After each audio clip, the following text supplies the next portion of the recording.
Hello friends, आप देख रहे हैं सुपर लाइफ प्लस। एक सुपर खबर लेकर आपकी खिदमत में हाजिर हुआ हूँ। मुल्क में सियासी भौचाल आया हुआ है, हर तरफ अफरा तफरी फैली हुई है, कोई पता नहीं अगले लम्हे क्या होगा। तो इसी हवाले से आपको बताता चलूँ कि वज़ीर आज़म इमरान खान का कौम से खिताब करने का ऐलान ये कब होगा, ये किस तरह फैसला हुआ है, इसी हवाले से आज की वीडियो है। वीडियो शुरू करने से पहले अगर आपने चैनल सब्सक्राइब नहीं किया तो बराह मेहरबानी इसको सब्सक्राइब कर लें। खिताब के दौरान वज़ीर आज़म कौम को IMF मुआहदे से मुतल्लिक एतमाद में लेंगे, अपोजिशन के मुमकिना एहतजाज पर भी रद्द अमल देंगे। वज़ीर आज़म पाकिस्तान का कौम से खिताब करने का ऐलान। खिताब के दौरान वज़ीर आज़म कौम को IMF मुआहदे से मुतल्लिक एतमाद में लेंगे, अपोजिशन के मुमकिना एहतजाज पर भी रद्द अमल देंगे। तफसीलात के मुताबिक वज़ीर आज़म इमरान खान की जानिब से जल्द कौम से खिताब करने का ऐलान किया गया है।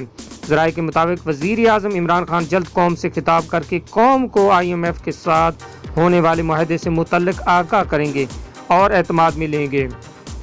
ज़राए के मुताबिक वज़ीर आज़म इमरान खान अपने खिताब के दौरान अपोजिशन जमातों की मुमकिना एहतजाजी तहरीक से भी मुतल्लिक रद्द अमल देंगे। ज़राए के मुताबिक वज़ीर आज़म का कहना है कि IMF से मुआहदा बेहतरीन है, इसमें सख्त शराइत नहीं। सऊदी अरब और चीन ने पाकिस्तान की मदद की, दोस्त ममालिक मदद ना करते तो मुल्क डिफ़ाल्ट हो जाता। वज़ीर आज़म का कहना है कि माजी की गलत इक़्तिसादी पॉलिसियों की बदौलत आज मुल्क की ये हालत हुई है। 10 साल के अंदर तबाह की गई मईशत को ठीक कर रहे हैं।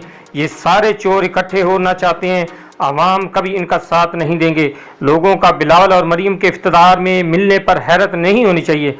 दोनों ने एक दूसरे को करप्ट कहा है, ये करप्ट टोला भी इकट्ठा हो रहा है। वज़ीर आज़म कहते हैं करप्ट सियासी माफिया इकनॉमी के लिहाज से ब्लैक मेलिंग करना चाहता है। पुराने निज़ाम से फ़ायदा उठाने वाला सियासी माफिया नए निज़ाम की राह में रोड़े अटकाना चाहता है। 22 साल तक इस गले सड़े निज़ाम के खिलाफ जद्दोजहद की है। वादा है कि अवाम के साथ कभी बेवफाई नहीं करूँगा। ये थी अब तक की ताज़ा तरीन जो कि आप सुन रहे थे सुपर लाइफ प्लस की जानिब से।